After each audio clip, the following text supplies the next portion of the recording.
Assalamualaikum warahmatullahi wabarakatuh. Perkenalkan, nama saya Laura Octavia, NIM 18058025, mahasiswa jurusan Pendidikan Sosiologi, Fakultas Ilmu Sosial, Universitas Negeri Padang. Video pembelajaran saya kali ini merupakan bagian dari tugas inovasi pembelajaran sosiologi antropologi. Pada video ini, saya akan membahas materi bentuk-bentuk konflik sosial. Diharapkan dengan adanya video ini, siswa dapat mengetahui bentuk-bentuk konflik sosial yang ada di masyarakat. Berkaitan dengan bentuk-bentuk konflik, pada dasarnya dapat dikelompokkan menjadi dua. Satu, secara umum, dan dua, menurut para ahli, yaitu menurut Ranjabar, Lewis A. Koser, Suarjono Suekanto, serta H. Kusnadi dan Bambang Wahyudi. Pembahasan pertama kita adalah bentuk-bentuk konflik secara umum. Bentuk konflik secara umum ada 4, yaitu 1. Konflik antar kelas adalah konflik yang terjadi antara kelas atas dan kelas bawah dalam masyarakat. 2. Konflik antar kelompok adalah konflik yang melibatkan lebih dari satu kelompok dalam masyarakat.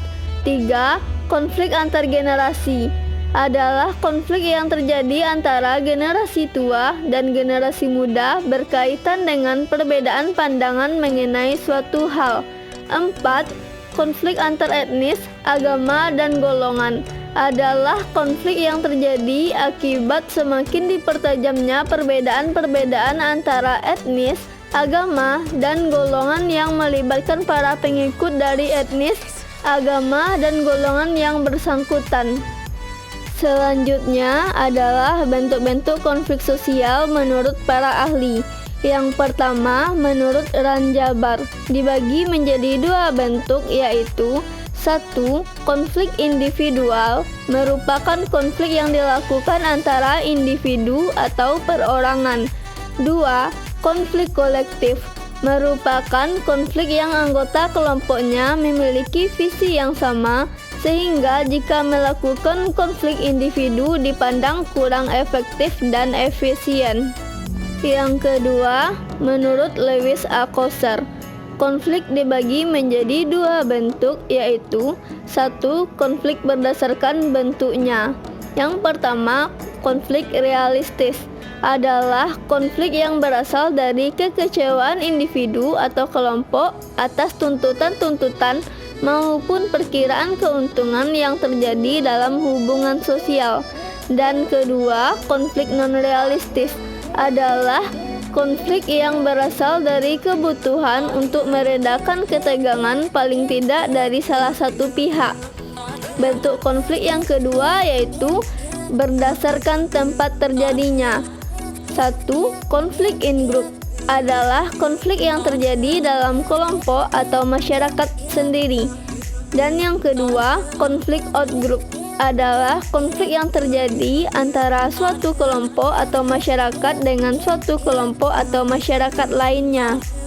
Yang ketiga, bentuk-bentuk konflik menurut Suarjono Suekanto dibagi menjadi 5 bentuk, yaitu 1. Konflik pribadi adalah konflik yang terjadi di antara orang perorangan karena masalah-masalah pribadi atau perbedaan pandangan.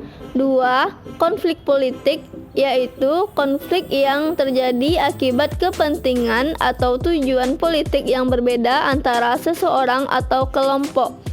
3. Konflik rasial, yaitu konflik yang terjadi di antara ras yang berbeda karena adanya kepentingan dan kebudayaan yang saling bertabrakan. 4.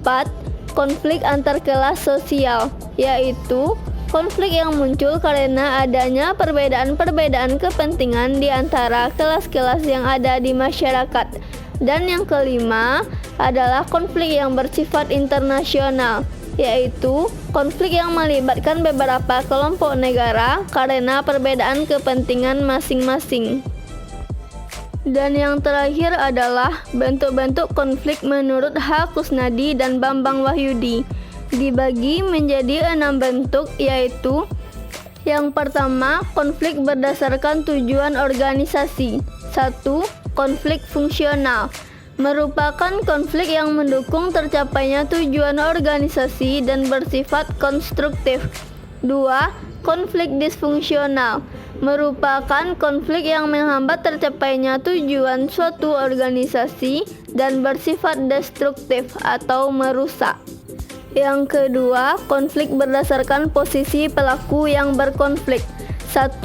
Konflik vertikal adalah konflik antara satu pihak dengan pihak lain dalam suatu struktur organisasi yang mempunyai derajat kedudukan yang tidak sama. 2. Konflik horizontal adalah konflik sosial yang terjadi di dalam masyarakat antara dua pihak atau lebih yang mempunyai kedudukan sederajat.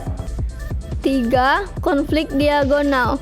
Dalam suatu organisasi terjadi ketidakadilan sumber daya sehingga menimbulkan pertentangan atau konflik yang ekstrim. Pertentangan itulah yang dinamakan konflik diagonal. Yang ketiga, konflik berdasarkan sifat pelaku yang berkonflik. 1. Konflik terbuka merupakan konflik yang diketahui oleh semua pihak atau masyarakat dalam suatu negara. 2. Konflik tertutup merupakan konflik yang hanya diketahui oleh pihak yang terlibat dalam konflik tersebut. Yang keempat, konflik berdasarkan waktu. 1. Konflik sesaat, yaitu dapat terjadi dalam waktu yang singkat atau sesaat saja karena adanya kesalahpahaman antara pihak yang berkonflik. 2. Konflik berkelanjutan, yaitu terjadi dalam waktu yang lama dan sulit untuk diselesaikan. Yang kelima, konflik berdasarkan pengendalian. 1. Konflik terkendali merupakan suatu konflik di mana para pihak yang terlibat dapat dengan mudah mengendalikan konflik, sehingga konflik tidak meluas dan cepat selesai. 2. Konflik tidak terkendali merupakan konflik di mana pihak yang terlibat tidak dapat mengendalikan konflik tersebut sehingga akibatnya dapat meluas. Dan yang keenam adalah konflik berdasarkan sistematika konflik. 1. Konflik non-sistematis merupakan konflik yang memiliki sifat yang acak di mana terjadi secara spontanitas dan tidak ada tujuan yang dicapai. 2. Konflik sistematis merupakan konflik yang telah direncanakan secara sistematis dan memiliki tujuan yang ingin dicapai. Demikianlah video pembelajaran dari saya tentang bentuk-bentuk konflik. Terima kasih telah menyaksikan dan semoga bermanfaat bagi siapapun yang melihat video ini.